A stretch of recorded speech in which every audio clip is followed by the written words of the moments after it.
Hi everyone, thank you for joining us. Just going to wait a few minutes as everyone is joining.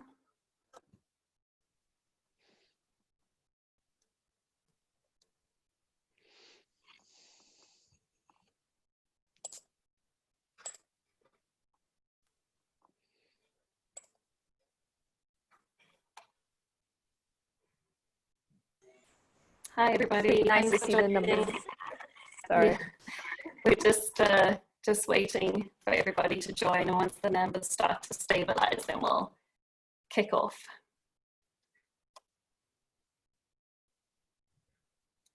Just wait another minute or so.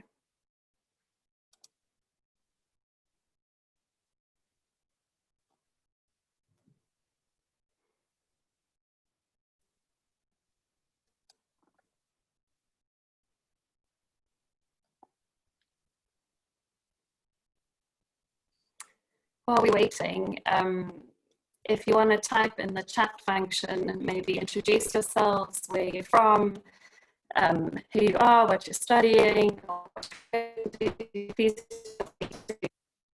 way, and just introduce yourself so we know who we are chatting to.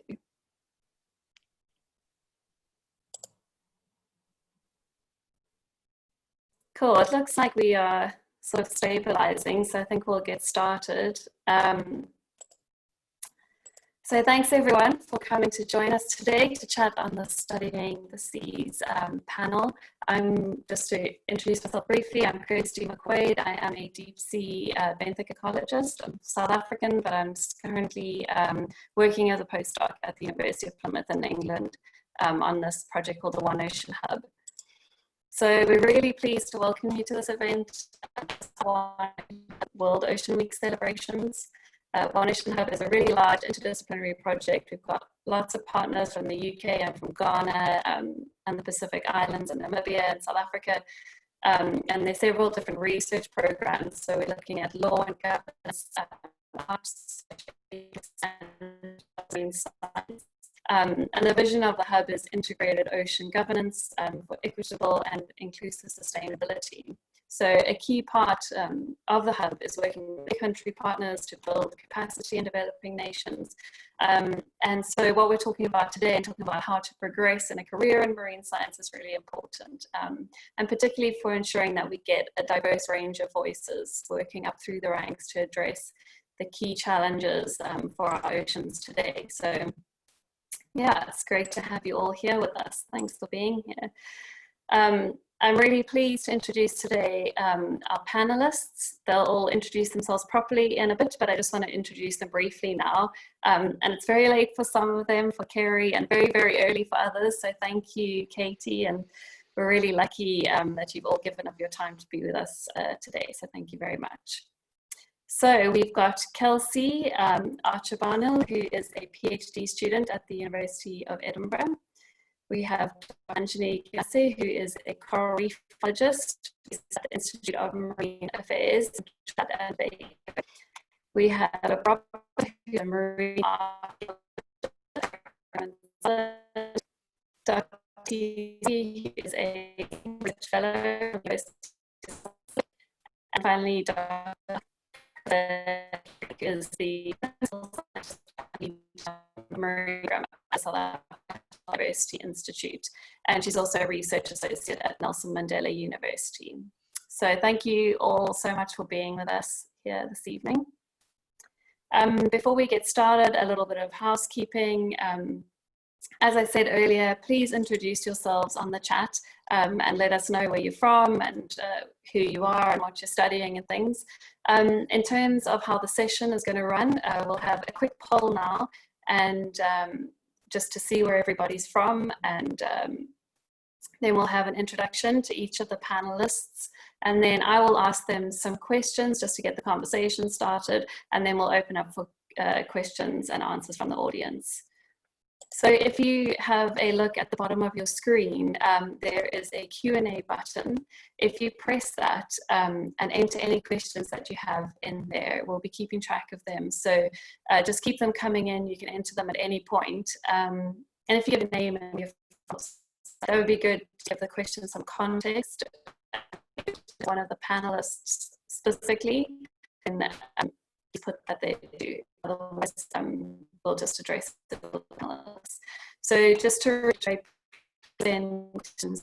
that function, please use the function. Feel free to in the chat if you have any comments or anything, getting with each other. And if you're having any problems with that, you just put in the chat and our support team will help you. And so we'll go through all the questions, obviously, but if please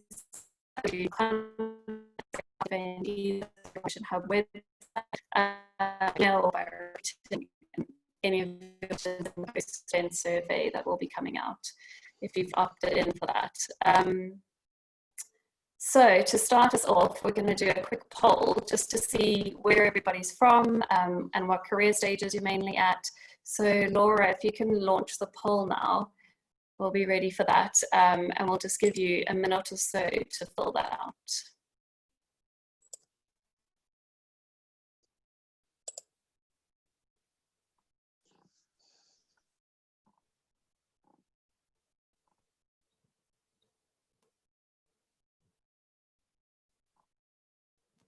And apologies if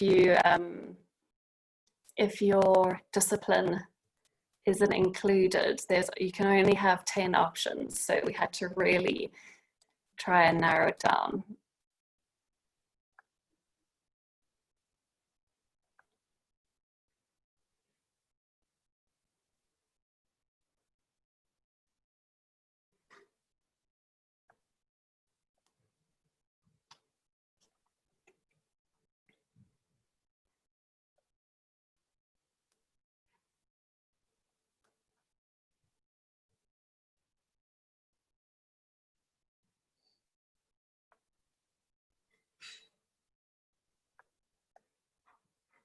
It's awesome to see everyone. Thank you for introducing yourselves in the chat. It's really nice. Yeah, sorry, my microphone's not very good. I think it's to do with my internet connection. We've tried many different things. So apologies for that.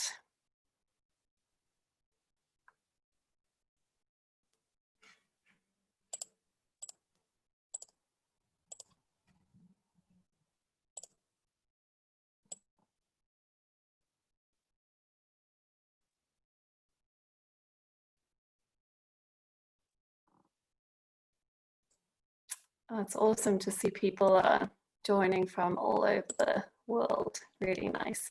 Cool. All right, Laura, I think we are happy to close the poll now. And hopefully everybody can see the results. So we have lots of postgrad, kind of between undergrad and PhD, and some not currently in marine science. That's really cool. Biologists, but quite a spread actually, all sorts of different disciplines that our panelists can speak to. Lots of participants from Africa, which is awesome, and Europe, all over the place. Cool. Great, that's really nice to just provide some context while we're chatting. So thanks everyone for filling that out. All right, so I think we will start off now with our first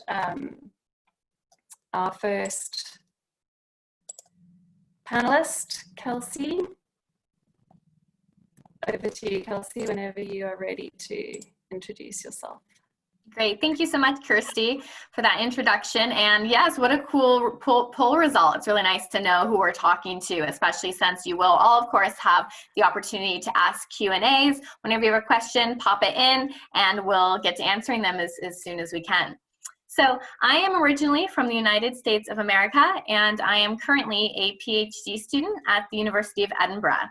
So I am a deep sea ecologist, and my PhD is researching the impacts of multiple stressors on cold water corals. So specifically for my PhD, I will be looking at the combined effects of increased temperature, decreased oxygen, and decreased pH on the structure and strength of cold water coral of the species Lophelia pertusa. Now, actually, I have a bit of an interesting background. I have done each degree in a different country. So for my master's, I went to the Norwegian University of Life Sciences in Norway. And for my bachelor's, I was at the University of North Carolina in Chapel Hill in the United States. So I'm definitely someone who can speak about different, maybe not career paths, since I am an early career researcher. I'm definitely representing the younger voice on this panel for career stages. So I was very happy to be included, get to represent for the PhD students out there. But I do have some knowledge about different school systems, and am happy to answer any questions about degrees and programs in the US, in Norway, and in the UK. So thank you so much, Kirsty. Great, thank you. Thanks, Kelsey. I think that'll be really handy for lots of people that are maybe applying for, you know, degrees and things like that. Great, so now Anjani, over to you.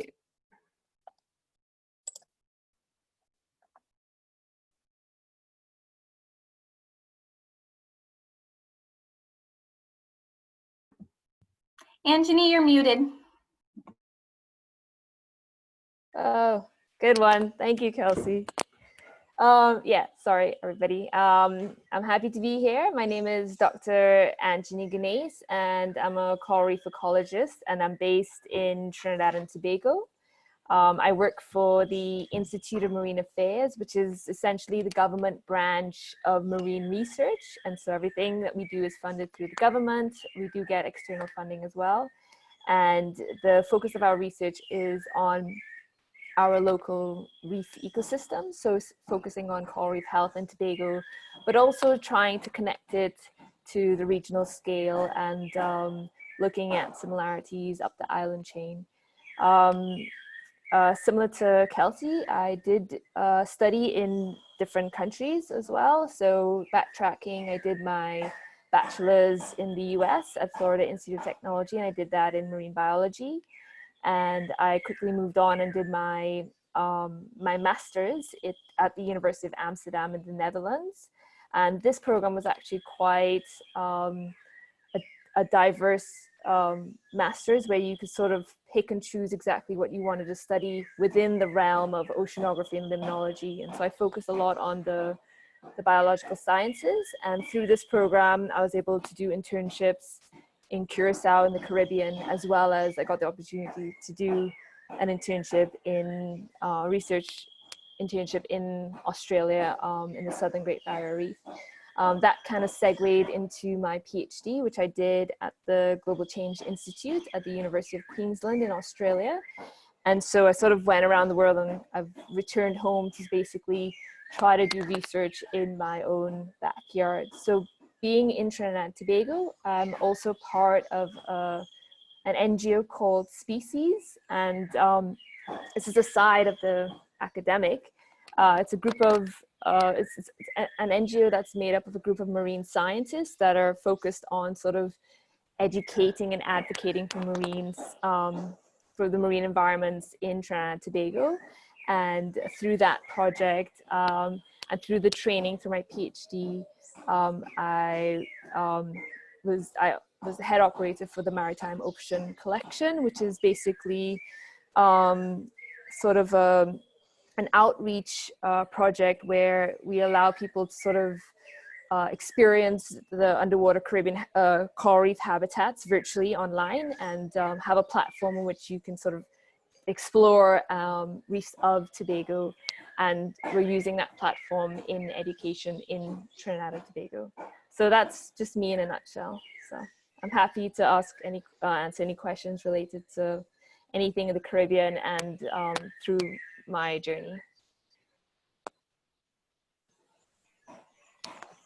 Thanks, Anjani. It sounds like you are somewhere super beautiful with the birds in the background. It sounds amazing.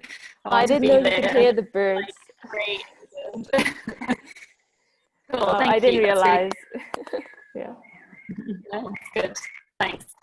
Philip, over to you.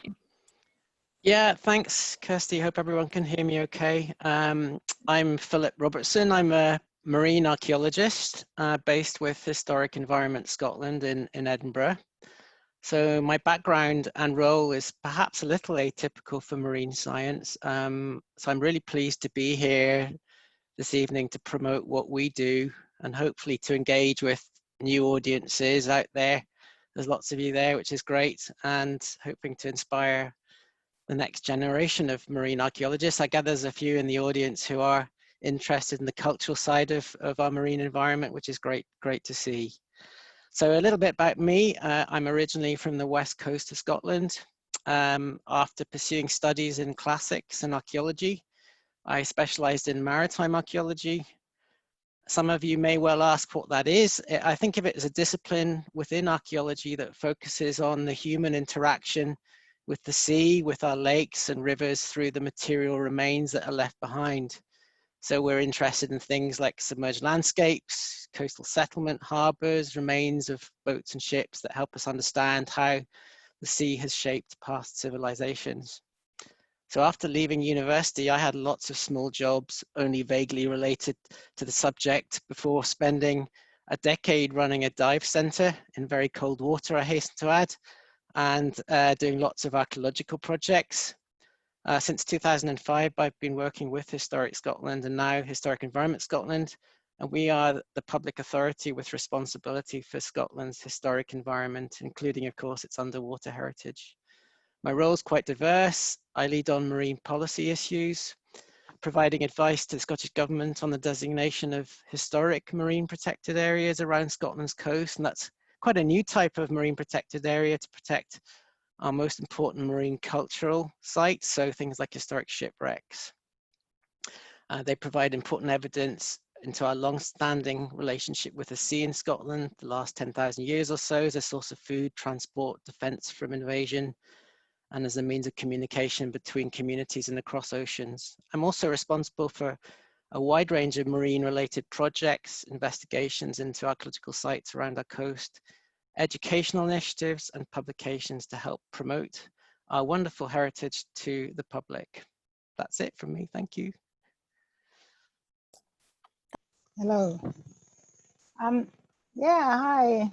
Good morning from Fiji, and thank you very much for this opportunity to be part of this panel. So my story really is, I am a senior research fellow at the University of the South Pacific here in Fiji. I am actually from the Solomon Islands, and I've been here in Fiji for quite some time now. So my research interests are in marine bioprospecting and biodiversity conservation, particularly within communities. Also in ocean acidification and some blue carbon restoration work. For the last 10 years, I have been at the University of the South Pacific, teaching, was a lecturer for quite some time. And then the last few years, I was a manager of the Pacific Natural Products Research Center. And as part of this research center, we've been looking at a lot of collections within Fiji and the Solomon Islands, where we collect samples, we extract them and test them for their biological activity. In terms of my studies, I've also traveled a bit and studied in different places. Just going back, starting from my bachelor's degree, I did all that in Fiji here at the University of the South Pacific, including my postgraduate diploma. And then after working for a bit in the Solomons, I went on to do my master's in organic chemistry at the University of the South Pacific, at the University of Sydney in Australia. And then after that, I went on to do my PhD in the UK, again in organic chemistry at the University of East Anglia. Since returning to the Pacific, I've kind of taken all this chemistry training that I've had, and I've kind of put that more into ocean-related work. So that's how I've been working in marine bioprospecting for the last yeah, few years that I've been working at the university. So that's kind of basically my story.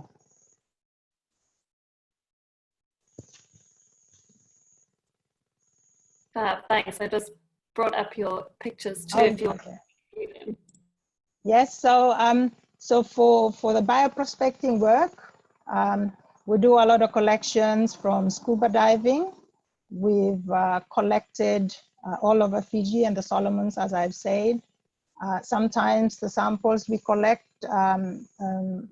we also do that just through snorkeling, and we collect sponges, algae, we collect sediments that we can use to culture bacteria from, marine bacteria.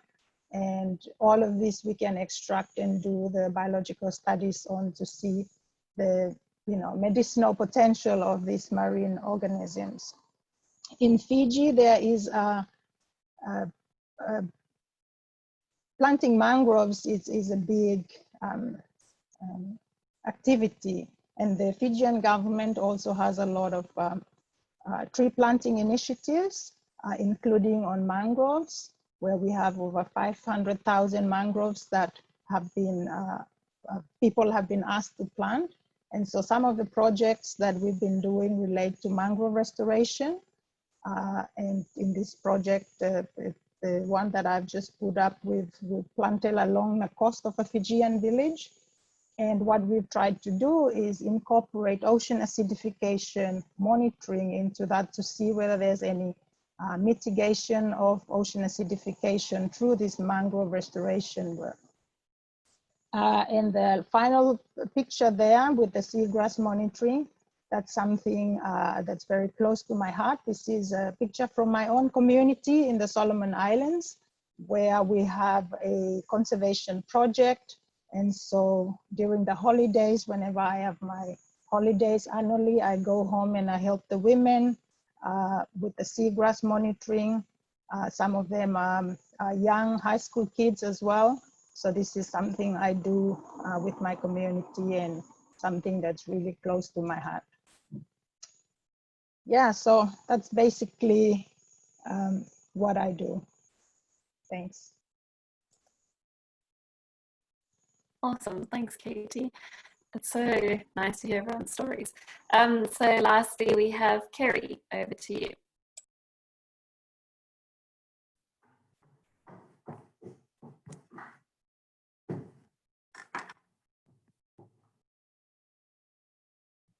Hi, everyone. Thanks for the invitation to participate today. I'm a marine scientist, but spend a lot of time at the Science Policy Interface at the South African National Biodiversity Institute. I'm based in Kirstenbosch in Cape Town. And really, I grew up on the beaches of Durban in KwaZulu-Natal. My mother was a model for a company that sold sun tanning lotion when it was still fashionable. So that's really what drew me into the marine environment. And I started working at the Oceanographic Research Institute and the Durban Aquarium at the age of 14. I did a project there when I was 12, and I became fascinated in marine life. And so I pestered them, and by the time I turned 14, they allowed me to come and volunteer. And I worked there for a decade, part-time, while I was studying. I did master's work towards a master's on coral reef ecology, actually. My undergraduate work at the University of KwaZulu-Natal, at that stage, you couldn't specialize in marine biology. So I only actually specialized into marine biology during my Ph.D., where I studied intertidal ecology. And then I had an amazing opportunity to do postdoctoral research at the turn of the century at Stanford University. And while I was there, I spent all my time in the Monterey Bay Aquarium watching the live link up for the ROV surveys. And then coincidentally at that time, South Africa made a discovery of a living population of coelacanths. And so I moved from studying intertidal systems into the twilight zone. And I got a job as a marine ecologist for the African coelacanth ecosystem program. And that really opened things up for me and really allowed South Africa to develop the technology and start working. But a real catalytic event for me was to be involved in the first National Spatial Biodiversity Assessment. So the institute I work in now, I took a leave of absence from my former job, and I worked with Mandy Lombard. She's also one of the One Ocean Hub researchers and an amazing spatial planner. And I worked with her to develop this bird's eye view of the state of South Africa's biodiversity. And when I participated in that project, I knew that that's actually what I wanted to do, because you reported on the state of scientific knowledge, the state of the systems, and then developed the key recommendations to make a difference. So I was really driven to make a difference. And I then actually raised funds to go and address one of the priority actions identified in the National Biodiversity Assessment, and that was the poor protection levels of offshore marine ecosystems. And I raised these funds and managed, I had to apply for the post for the funds that I raised, put them inside this institute, and then I was able to start doing this work in designing a network of offshore marine protected areas. That was a 13-year endeavor, doing a lot of studying along the way and working with emerging researchers. I'm really passionate about capacity development and marine research in South Africa and Africa. I've been involved in that. And I'm still holding this post. Our protected areas have been established. And what's really exciting for me now in the One Ocean Hub is to take steps into more transdisciplinary research. In my work, particularly in negotiating protected areas, you have to consult with a very wide variety of stakeholders. So I feel like I've developed some experience with many different people with interests in the oceans. So from shipping to oil and gas to have the head of maritime warfare's number on my cell phone because he's engaged in protected area enforcement. And so you really meet a really diverse group of people, and you have to draw from the entire scientific community to make this work. One of my jobs is to make the map of marine ecosystem types for the country, which we use as the foundation for reporting on the state of biodiversity. So I thought it was an interesting reflection while chatting to Kirsty about this, that the two jobs that I've held both didn't exist while I was studying, and to encourage young researchers to bear that in mind, and even to create their own paths and the new positions that we need to have healthy oceans. Thank you. Thanks, Kerry. That's such a poignant thing to note, that those posts didn't exist, when you first started them. These are two little pics if you want to talk through them. Ah, yes. So this is the fish that drew me into deep water. So the discovery of a coelacanth, a living population of coelacanths. That's Noah, individual number 14. It's got an arc on the side. So Noah's Ark. I try to give them names where I can instantly recognize them again. And it was this discovery of coelacanths by deep mixed gas divers that launched a whole program in South Africa, starting first through collaborations with the Jago team in Germany, working by submersible, and then into remotely operated vehicle. And that's what took us offshore.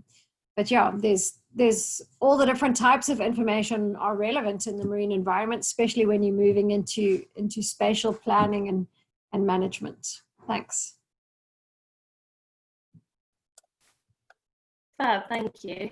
Thanks everyone for sharing. It's so nice to hear everyone's stories and such diverse backgrounds and different paths to get to where you are now.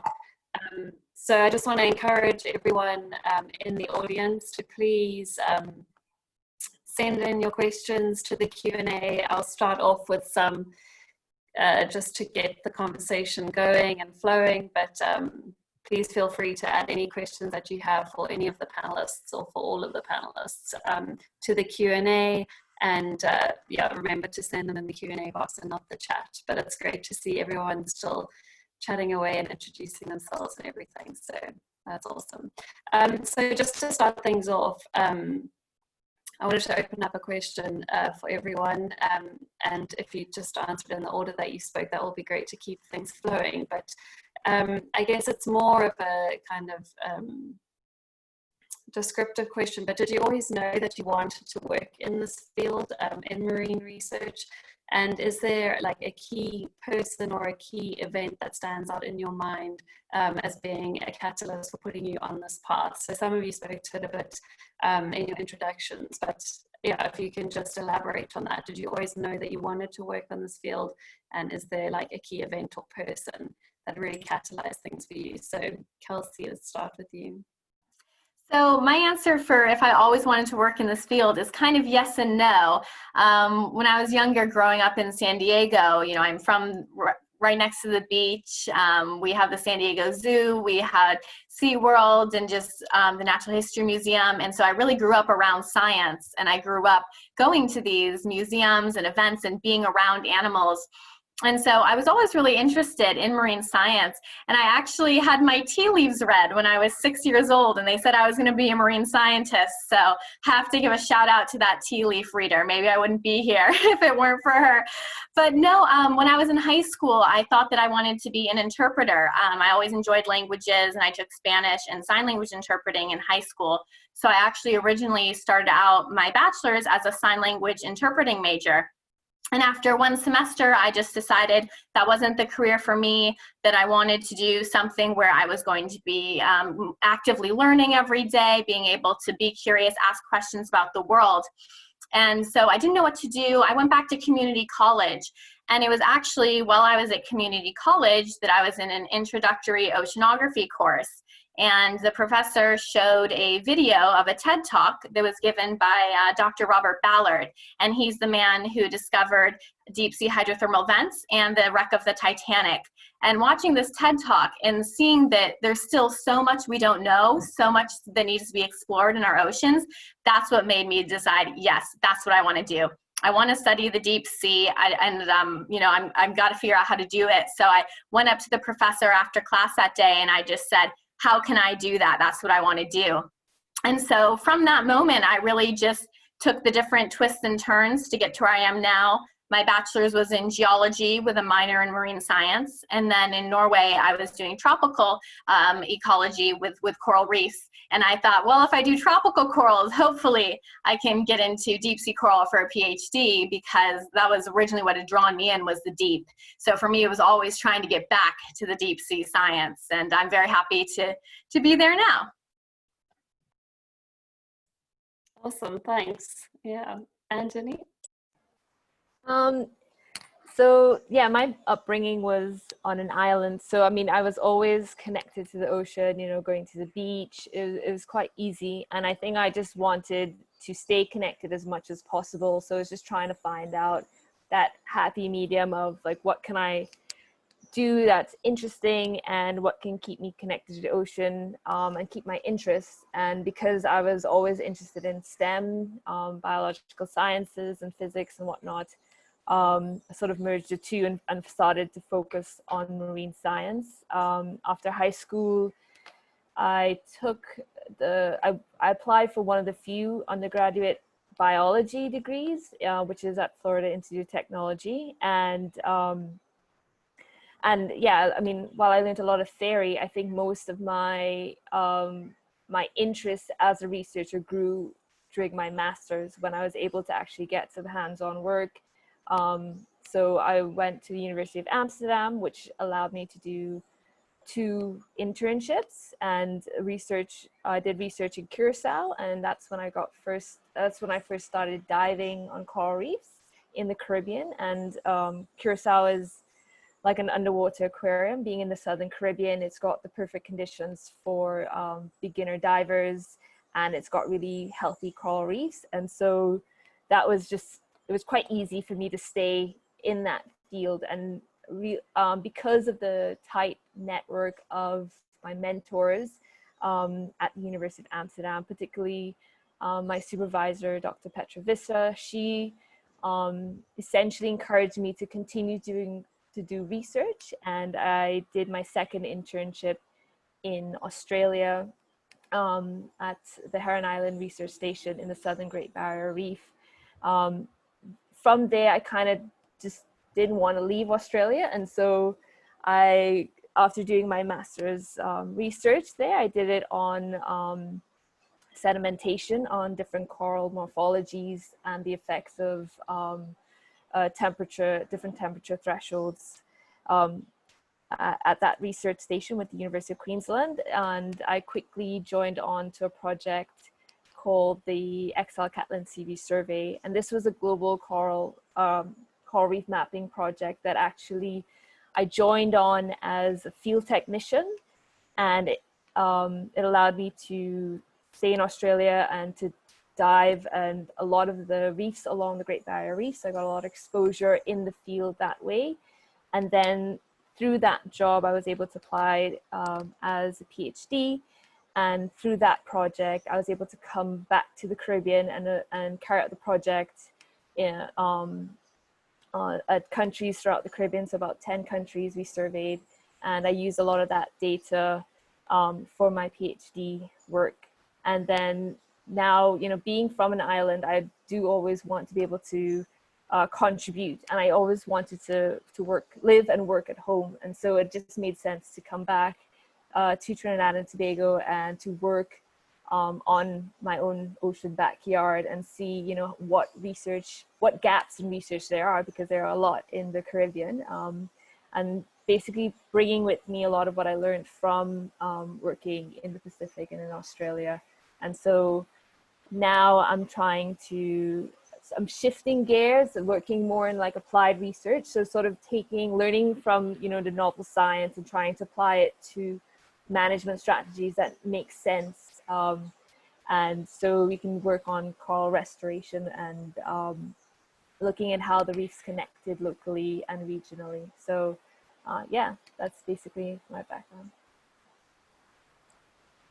Well, thank you. I think there's quite a bit of interest in the Q&A, and we'll come back to chat about this, but about studying abroad and like ways to go and study abroad, and what those experiences are like. So we'll definitely come back to that, because I think that's really interesting, and a few of you guys can speak to that. Philip, what are your thoughts?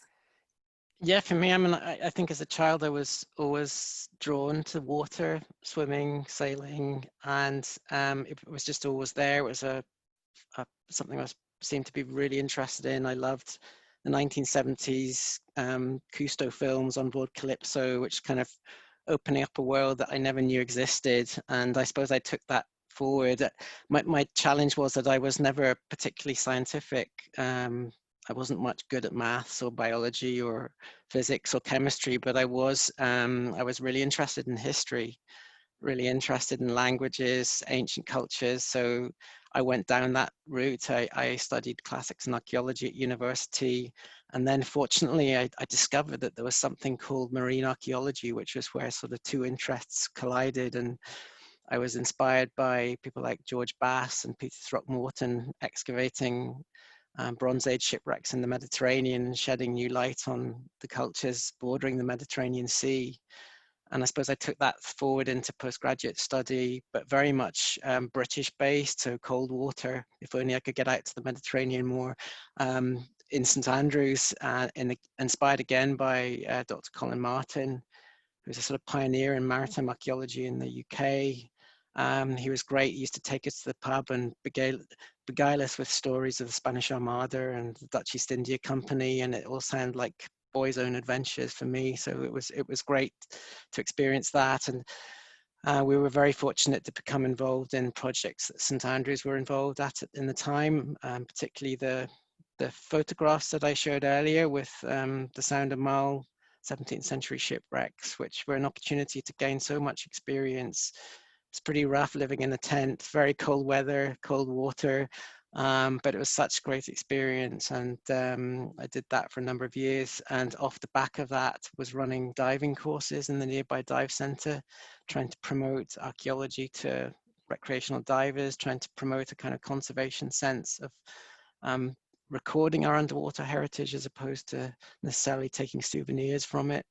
And that's something that's kind of stayed with me to this day through my changing role, which is now very much kind of policy management based. But again, that strong sort of sense has continued. And I suppose there are, you know, some events through that have been particularly influential. And I would certainly mention Dr. Colin Martin and the Jerk Point shipwreck and the Sound of Mull as being very formative experiences. Thank you. Thanks. I want to tag on a question that I was going to ask later, but seeing as you've sort of mentioned it now, is something that I think a lot of people think is, you know, I'm not good at maths, so can I still become a marine researcher? What if, you know, stats and maths isn't my strong point? And what would you say to that?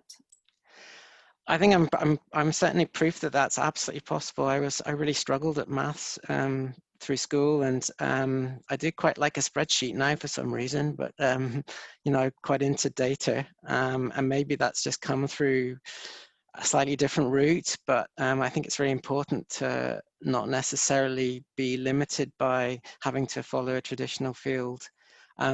Having said that, as I say, my sort of area of marine science is perhaps a little bit atypical, being an archaeologist.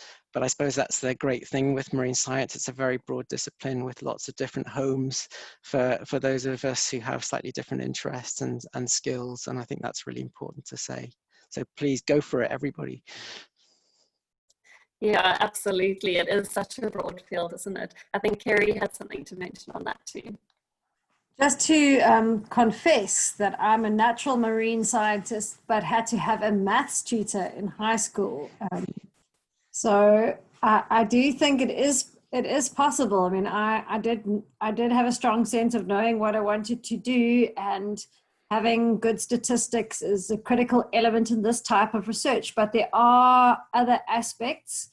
And certainly, you know, marine research is done in teams. So even if that's not a strength, as long as I know, in my case, I'll partner with someone who's stronger in statistical work when trying to get our work published or in designing a project. So you don't have to do everything on your own. Yeah, that's such a good point. And Anjani? Yeah, I just want to add that I think now is the best time to sort of get it, like it is the easiest time if you're fearful of math to get into science, because you do have the platforms of support that I don't think you had, you know, how many years ago. There are a lot more journals, there are a lot more groups that that do provide the support for questions. And like Carrie said, you know, you work in teams, and I think with the quality, the programs that you have, it will, and once you apply it to things that you really are passionate about, it gets less intimidating and definitely more intriguing. So don't be intimidated by it at all. Yeah. Katy, did you always know that you wanted to go into marine research? And was there a key moment or a key person in your journey so far?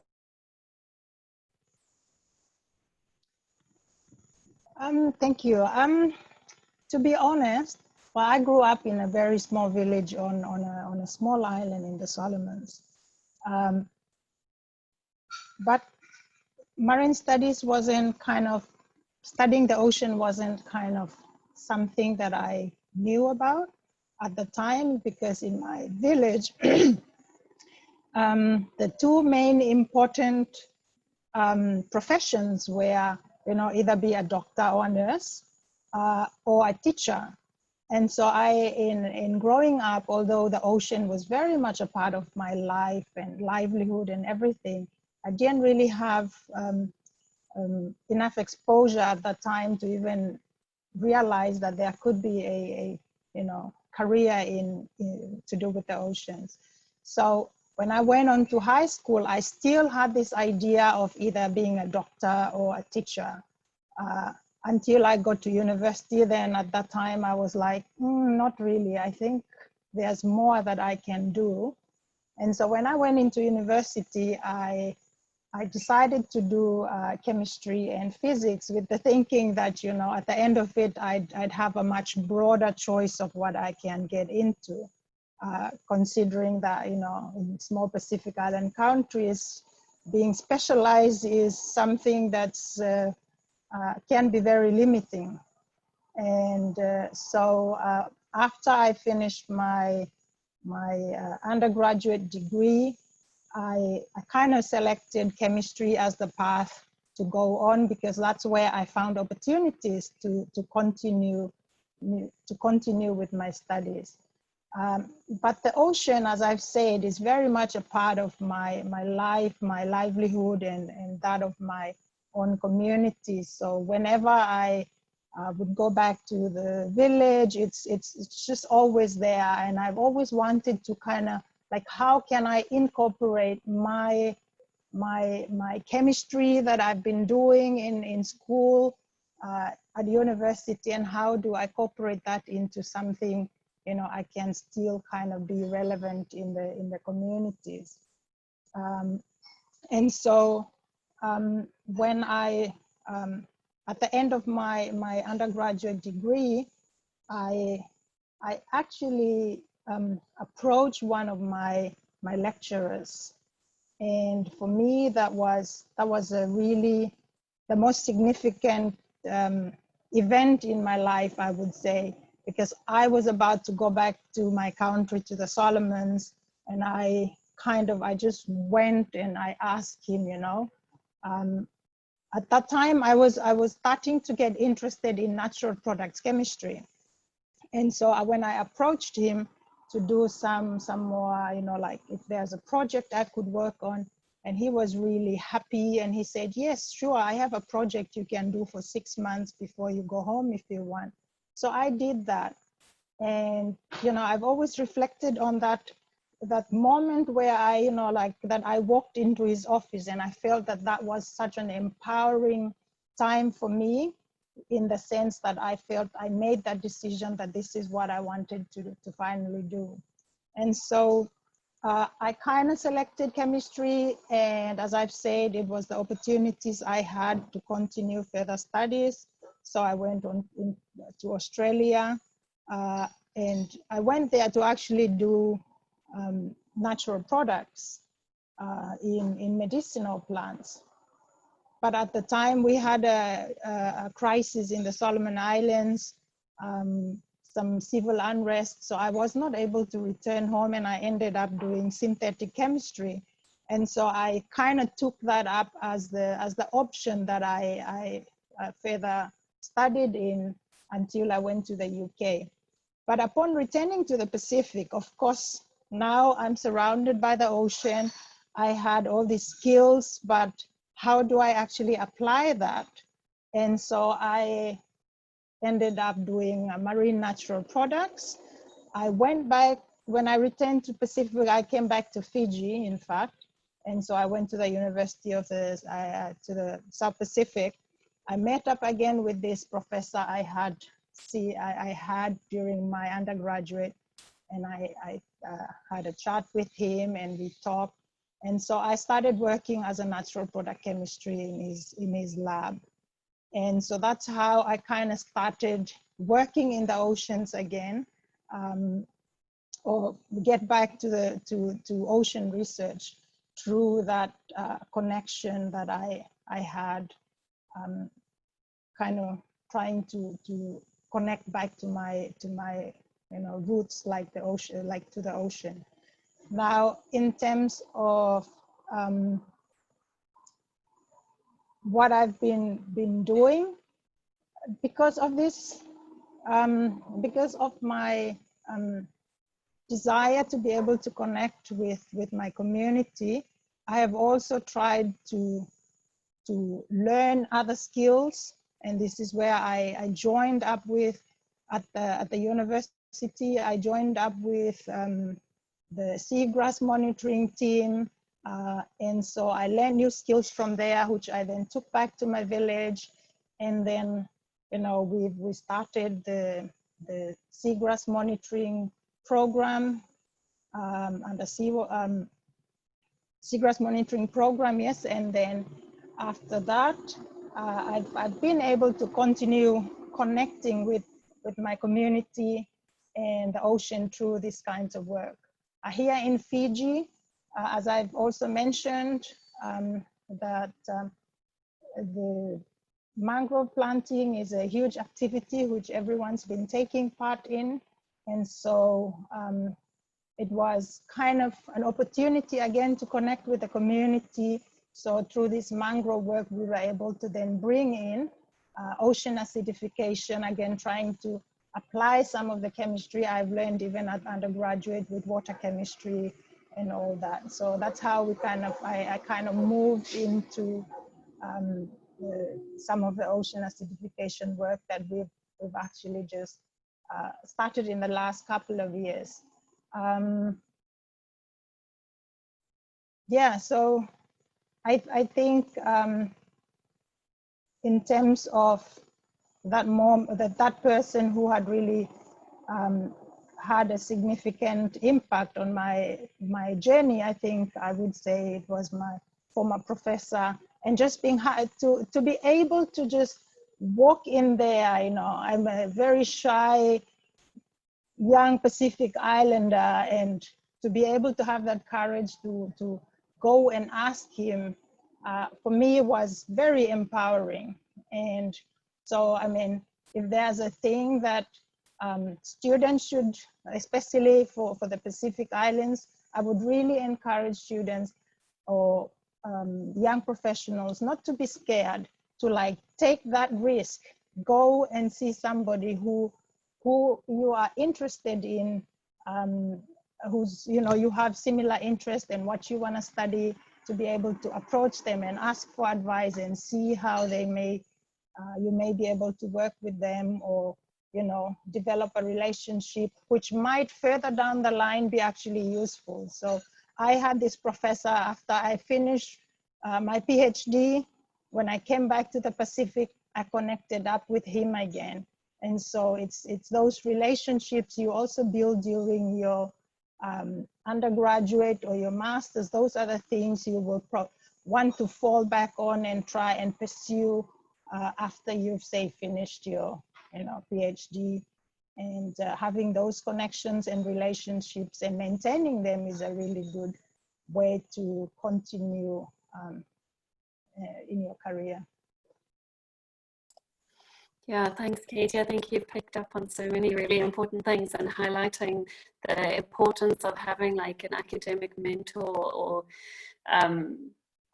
like a champion who supports you. And so there's so many questions that I want to ask, but we'll just go lastly to Kerry, just briefly to say about, I think you touched on it in your intro, but about a key moment or a key person for you. There's quite a few key people for me, but I think that important moment for me was going to work as a volunteer on a piece of work that interested me, which was our National Spatial Biodiversity Assessment, to learn the ropes of that. And I've led the last 2 assessments for South Africa based on that experience. So it's also not being afraid, asking the boss at that time if I could go and work for someone else and gain that experience. Really opened doors for me. Yeah, okay, so I think I was going to move to a Q&A question, but just while we're on that topic, I think I want to ask 2 or 3 of you if you have any advice about how to approach people. So if you know, are an early career researcher and you've identified someone that you really enjoy their work, or there's someone in your department or someone that you meet at a conference that you want to start a conversation with or want to reach out to, you know, to say, can I do an internship in your lab or something? If you have any advice for going about doing that. Kelsey? Yes. So when I was applying for PhDs, I knew I wanted to do PhD, and I knew roughly what I wanted to work in. And so I sent out a lot of blanket kind of emails, and I didn't really get any response because I think if you just kind of, oh, here's my CV, I'm interested in ocean science, you know, that's so vague, and professors get a lot of emails. But once you start tailoring that, you know, this research of yours really interests me, and that made me think about this question that I would like to explore, you know, is there an opportunity in your lab? I didn't get a PhD opportunity based off of any of these cold emails, but I did get a lot of great replies. Hey, I'm not taking students, but you should contact this person. Oh, why don't you look into this? I know this lab's doing really great things.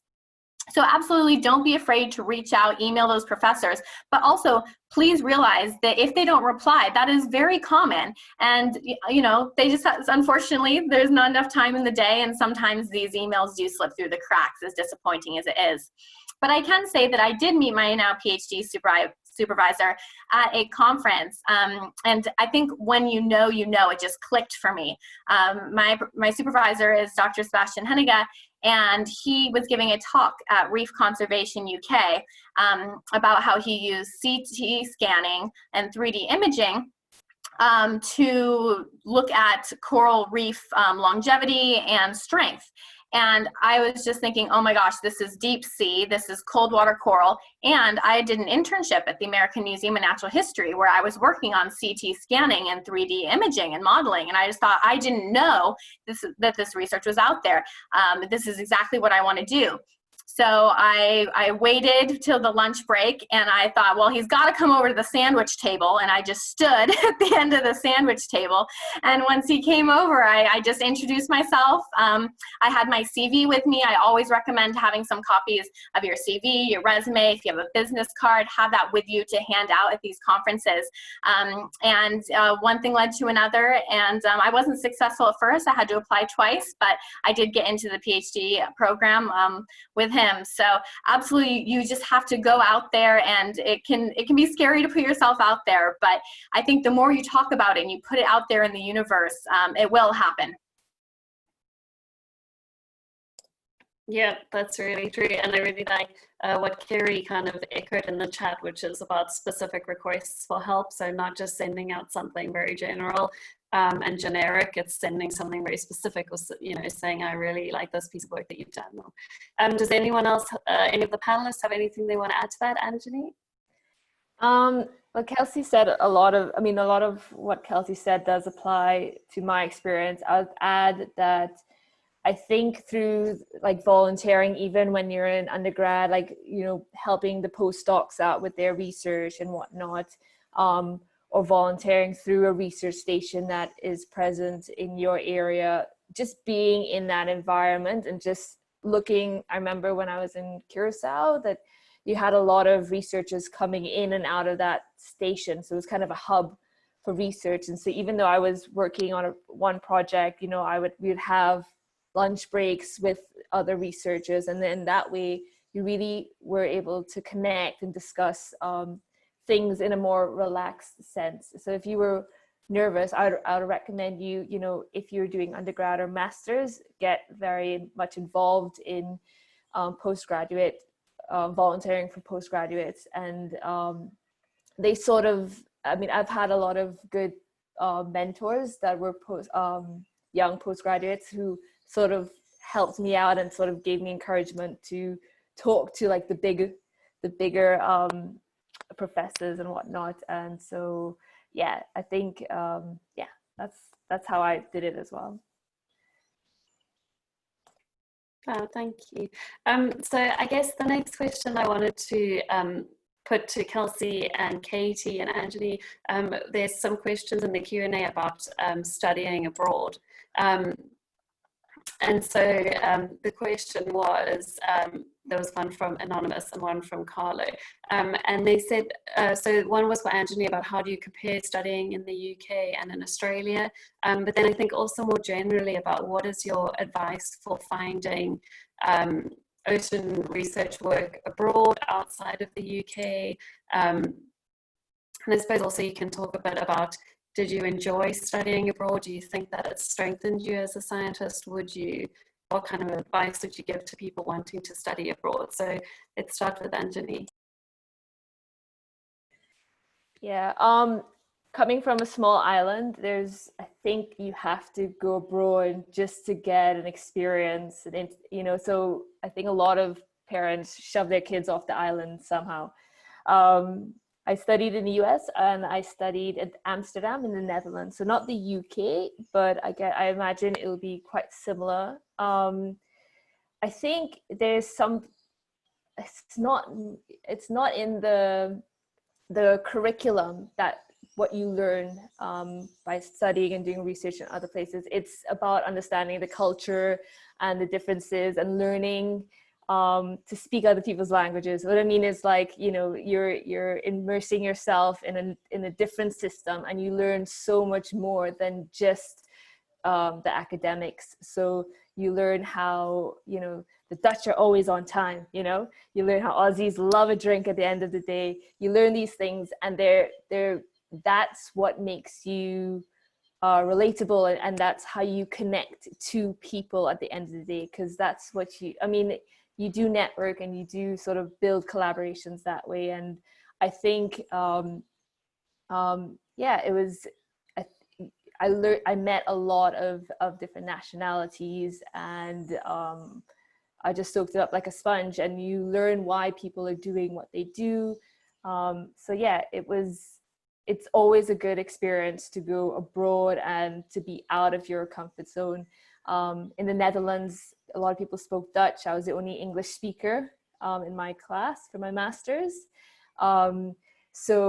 But it was it was an amazing experience, because they would switch from Dutch to English in a flash. But by the end of the year, everybody was always speaking English, and I was also learning some Dutch. So there's a lot of value to it, apart from learning the different tricks from research in different parts of the world. Yeah, definitely. Thanks. And Katy, what are your thoughts on studying abroad, and what advice would you give maybe to people who are looking to study abroad? Yeah, I think it's a great thing to study abroad. And when I decided to come to Fiji, I had the opportunity to come in because Fiji was the University of the South Pacific. So Solomon Islands is a member of it. So most of the students from the Solomons who go to tertiary education then are sent to the university. So I kind of came under that kind of understanding. But after being here, I had the opportunity to do a master's at the University of the South Pacific as well, but I really wanted a different experience. And so I applied to go to Sydney University in Australia, and I got accepted. So I went, and for me, it was, I have to be honest, it was really tough, because I'm an island girl from a small village, and I had that's my first experience as a, somebody from like a, one of the least developed countries to be, in a big city. And so it was overwhelming for me, but in a way it was really empowering, and it was really like, you develop skills, you develop that stamina to go on. And not only that, I went from, being in the Solomons to doing synthetic organic chemistry, which was, in a way, I actually felt like I was, dropped in the deep end.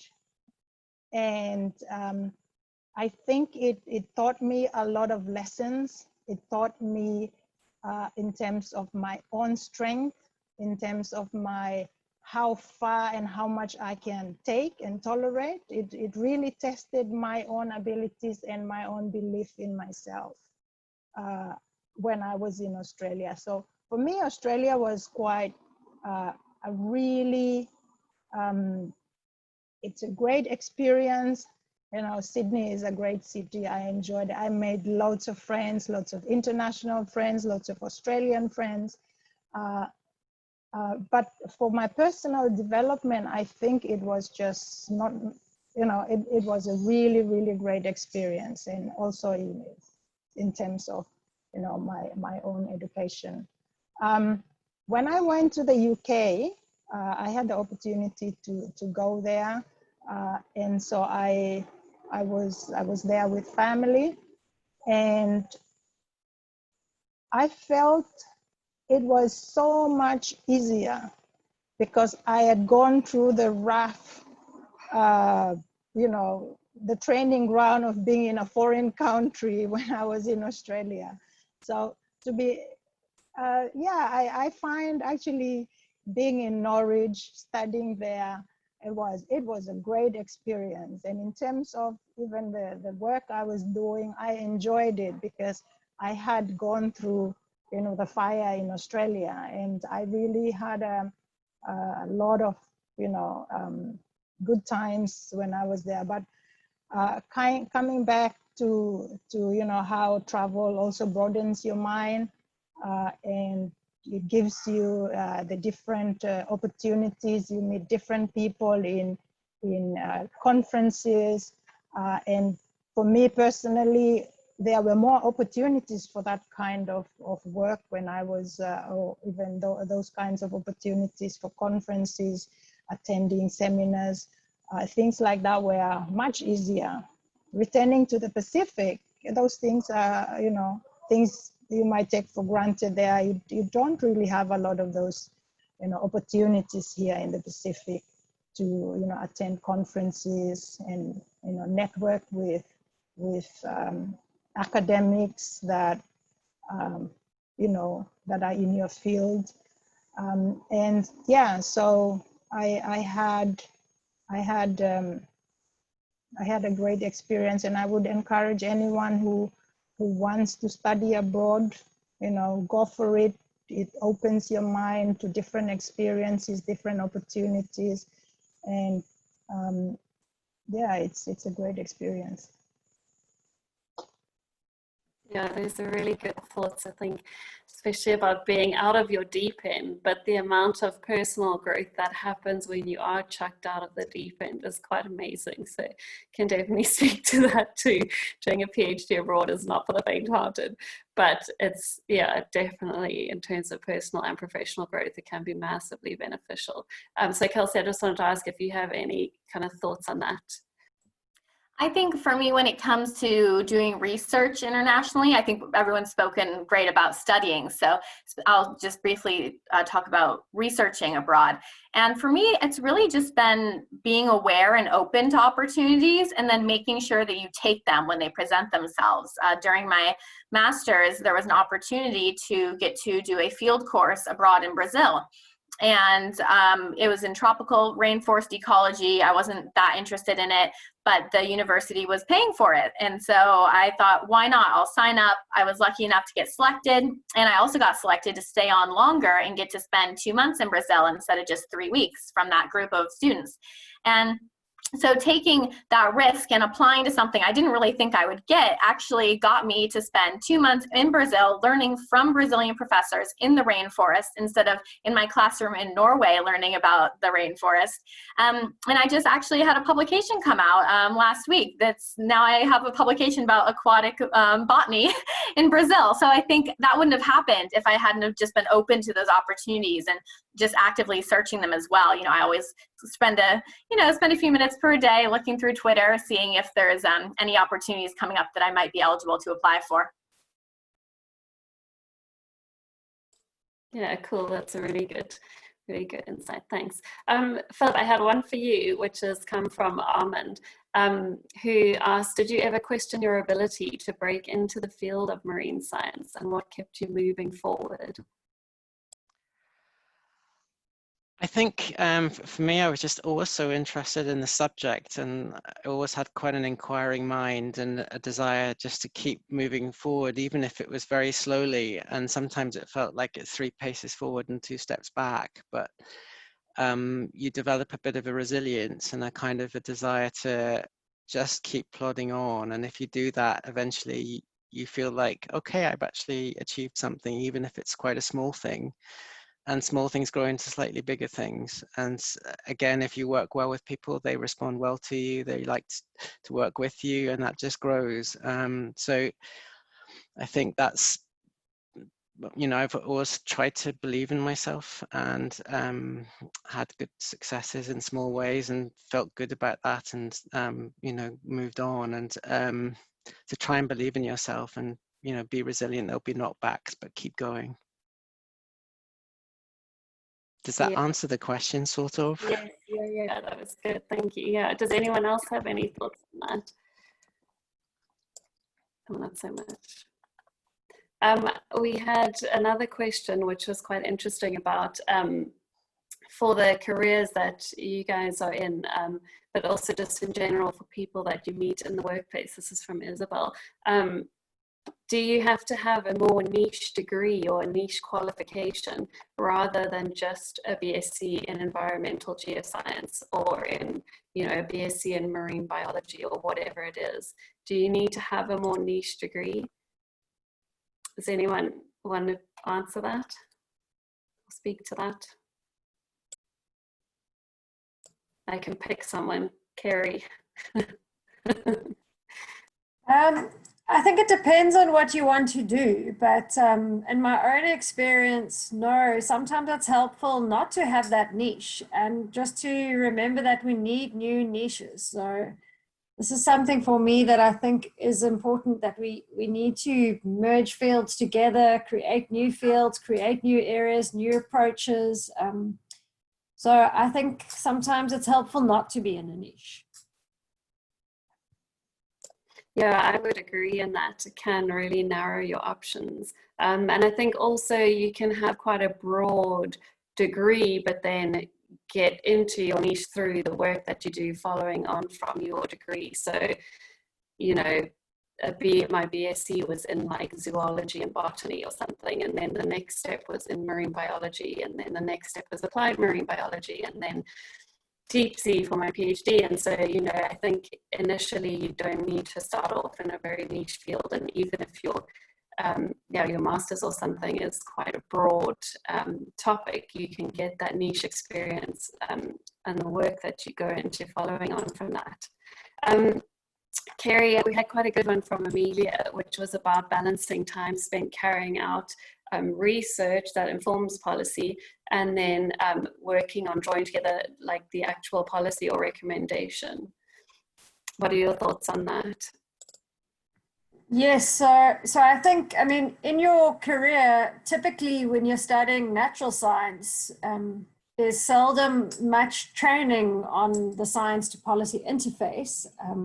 So it's kind of something you tend to learn on the job. And it's certainly taken a lot of investment in my life in areas where I've wanted to make a difference.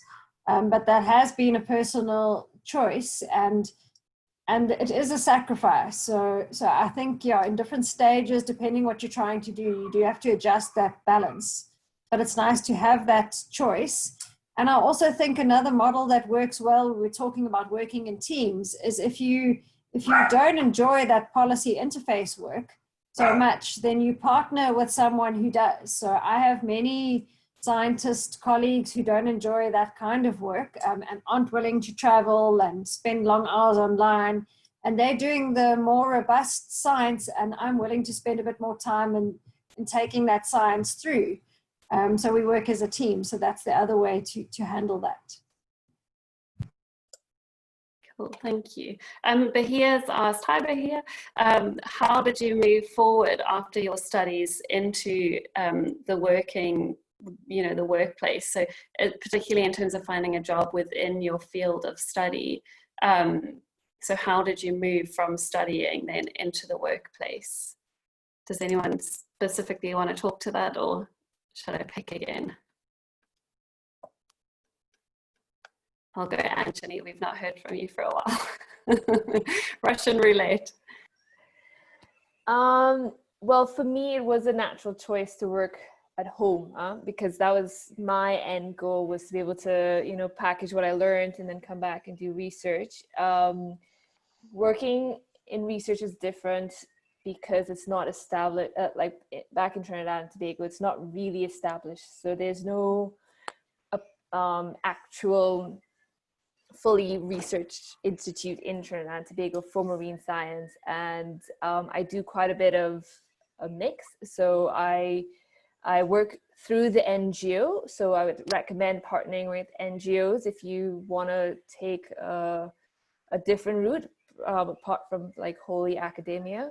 And then so I work with an NGO, and we come up with projects that we try to partner with people outside the field of science. So we partner with community groups. We also partner with businesses and whatnot. And so, but I also joined on to, I worked with the government at the Institute of Marine Affairs. And so in that job, I do more applied science, but when I try to create projects or try to, get funding, I try to interface a lot of these different groups to get a project that I want done. So may not be the right person to answer that, because I sort of knew I wanted to come home, and I knew I had to create my own niche, to get the science off the ground here. So yeah. Does anyone else have any thoughts on advice for moving from studying to the workplace? I can pick up a little bit on my experiences. So opportunities in my field are very, very minimal. And so I did quite a lot of volunteering with an NGO, doing sort of training work with avocational divers and archaeologists. It was volunteering, but I learned a lot through it, made a lot of good contacts. And then, taking whatever small jobs would come up, even if it's just a couple of weeks at a time, you gradually build up a set of experience, set of relationships that begin to take you from, I suppose, university life to the professional world. I applied for a 2-month summer job down in the south of England in Sussex as a marine ranger on a coastal nature reserve. It was probably a job that no one else would take. It wasn't long enough. It didn't pay very well. I spent the whole summer picking rubbish off the beach, but it was extremely rewarding, and it developed into something much bigger. And I stayed there for, I think, 1.5 years, learned a lot more skills. And my current job, with Historic Environment Scotland, started off as a 3-month contract, and I'm still there 15 years later. So you take those small opportunities and you develop them. You make opportunities for yourself, and make sure that you develop good relationships with people, and they grow into bigger things. It's really good, thank you. Yeah, that's really interesting. There's one from Naomi who asks about a good way for a tropical oceanography PhD student to learn about ocean career opportunities outside of academia. And so I guess this relates to any kind of marine research that you might want to do that's not necessarily within academia. So asking, are there any networks or resources I should be aware of? I feel like I'm in a bit of an academic bubble in my PhD at the moment. And so maybe it's a question about how to get into any career pathways outside of university, how to build connections with those outside of university. And then I suppose also if there are any good resources that you know of that early career researchers can look to. So like websites that have travel funding, that kind of thing on them. Does anyone specifically want to speak to that?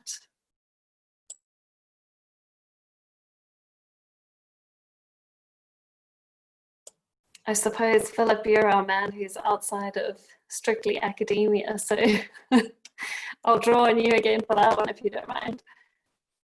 Oh, well, gosh, my area is so niche, I fear, but we've been developing a research framework in Scotland, specifically looking at cultural heritage across the board. So Scotland's Ecological Research Framework, which has been developed by the sector, funded by Historic Environment Scotland, and that's a way to bring researchers together to identify gaps in knowledge and research priorities.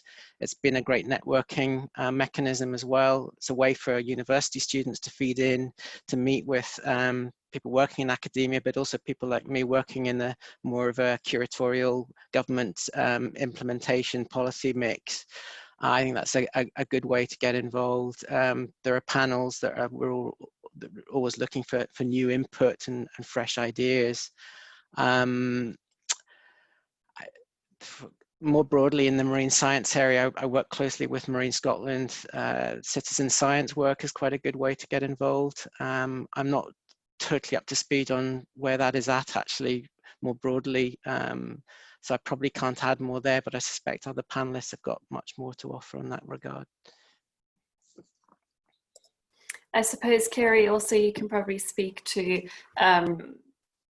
you know, opportunities for working outside of academia. So whether it's at a research institute, whether you go into consulting or something like that, if you have any advice for kind of finding those opportunities that are outside of academia.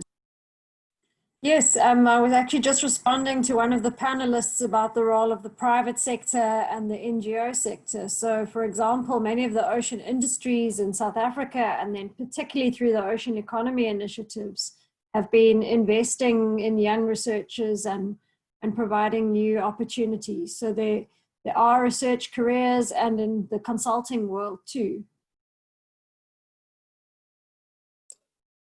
Yeah, definitely. Thanks.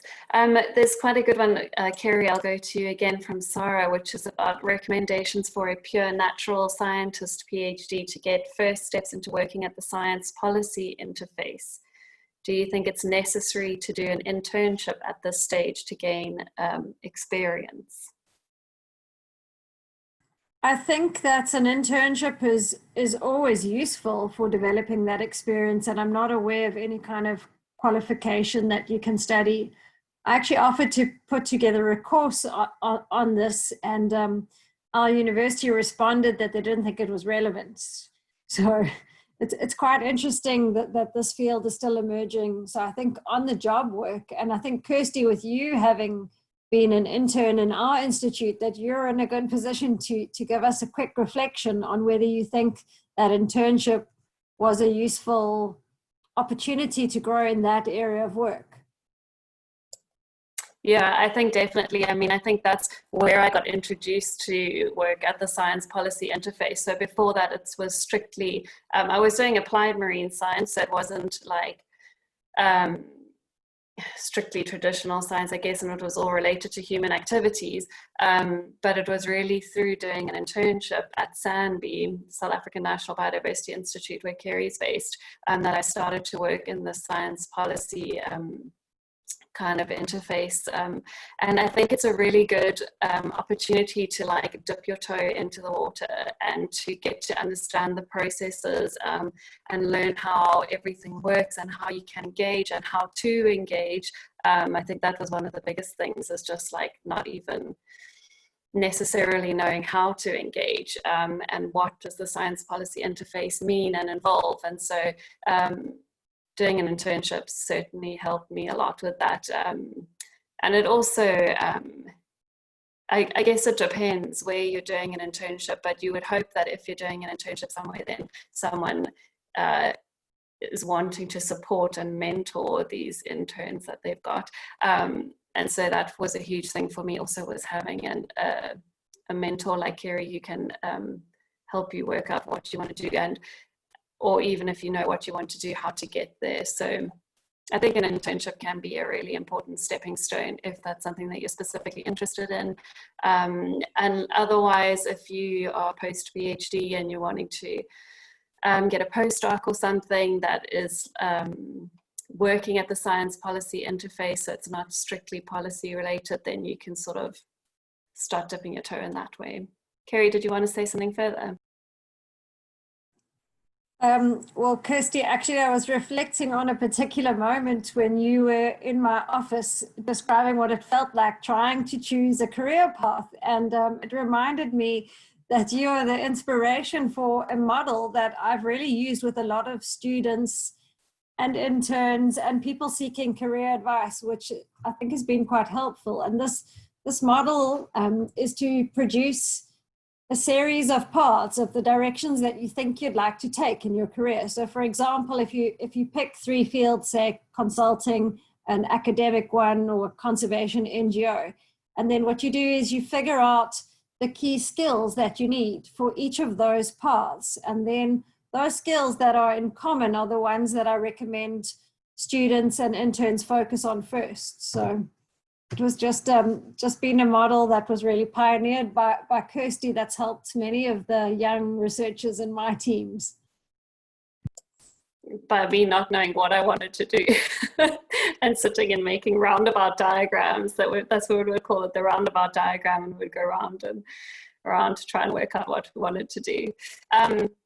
There's another good question here from Laya, which is, oh no, it's disappeared now, but I think it was something about, would you encourage doing work experience before furthering your studies, or if you had the opportunity, would you encourage people to go straight into studying? So I guess she's talking about between a master's and a PhD potentially, or between undergrad and a master's. So would you encourage people to do some kind of not unpaid volunteering, but like an internship or get some experience or something like that? Or if they have the opportunity, should they continue to study? Does anyone have any thoughts on that?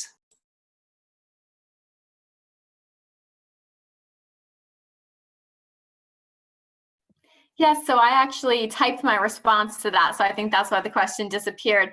But I said absolutely. I spent 6 months interning at the American Museum of Natural History after my bachelor's, and then I spent the summer interning with Ocean Exploration Trust, getting to go offshore on ships before I started my master's. And I think ultimately it was those experiences that gave me the experience I needed to get my PhD, as well as to get some job offers post-master's, which I turned down and did a PhD instead. So if you don't know what you want to do, if you don't know specifically what you want to study during your master's, I think absolutely getting some work experience is great. Or if you know, oh, I don't want to do a PhD, I definitely want to get into the workforce post-master's, having some experience on that CV when you're applying jobs after you have your master's is really going to help you out. So I would always recommend getting work experience, and I think that it just makes your CV a lot stronger. I would agree. As someone who reads a lot of CVs and interviews people, I think that that kind of thing reflects really well, and people who have experience in the workplace and a strong academic. Yeah, definitely. I would agree with that. That's good advice. So we are rapidly running out of time. We have 2 minutes left, but I've just seen, I'll pass to Anjani quickly to answer a question from Pablo, which is about... Sorry?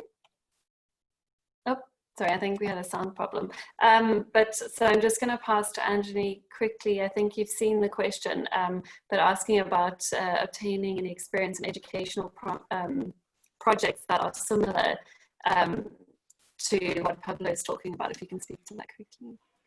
Yeah, so I'm currently obtaining experience in educational projects back at home. One of my big aims is trying to get marine science on the curriculum in the long term. And in the meantime, I'm trying to use the NGO that I'm working with to sort of develop the tools and connect with the teachers to use these tools that are available online. Despite the fact that we're an island nation, nobody goes diving, a lot of people are afraid of the water. And I think it's a shame that, you know, a lot of the ecosystems that we are in charge of are below the water. So through the project, the Maritime Ocean Collection, the first step that I thought is that we need to get students to see what our marine environment looks like. Because everybody thinks that our reefs look like Pacific reefs, so they draw Nemo and whatnot. And so the first phase is just trying to get a sort of like a virtual reality experience of your ocean backyard, and then use these images to sort of say, hey, this is what the reefs look like, and then move on into educational videos of, you know, the types of marine environments that are that exist, and then eventually try and get a proper curriculum into schools. And I know it's going to take a lot of years for me as well, and it is a slow process when you're dealing with educational standards and whatnot. But I think you can do it.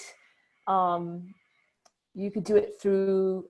I've done it through summer camps, you know, and summer schools and whatnot, and you could do it in a sort of a less formal way, and then maybe in the long term apply it to the school system. Or you can just have, you know, just being an NGO, we tell everybody that we're willing to come and talk to schools and stuff. So just trying to use all the platforms that already exist to sort of get the education up there. So, yeah. Cool, thank you. That's really interesting. Okay, we have to wrap up, I'm afraid. Thank you for all the great questions. I have like a huge backlog of questions that I wanted to ask, and there are more questions in the Q&A that we just haven't managed to get through. If we didn't manage to get to your question, they're all going to be saved, and so we will try and get back to you as we can tomorrow and in the coming days. And if you didn't manage to get your question in, then please feel free to contact us directly after the event, either via One Ocean Hub website or via email, or by requesting your question, and there'll be a post-event survey. So thank you for all of those. It was really good and a really great conversation. I wish we could carry on for a lot longer. But I just want to reiterate a big thank you to our panelists. We're really lucky to have had you spend this time with us. So thank you for sharing your stories and your knowledge and your tips that you've gathered along the way. And I hope that everyone in the audience is feeling inspired and ready to tackle whatever the next challenge is, whether it's writing an application or reaching out to someone over email or something. So much of our journeys is about reaching out and, you know, taking a chance. I think that's really come through. So I hope you feel empowered to do that. And once again, thank you very much to our panelists. Thank you very much to everyone for taking part. And I hope you enjoy the rest of your day and enjoy the rest of World Oceans Week. Cheers. Bye.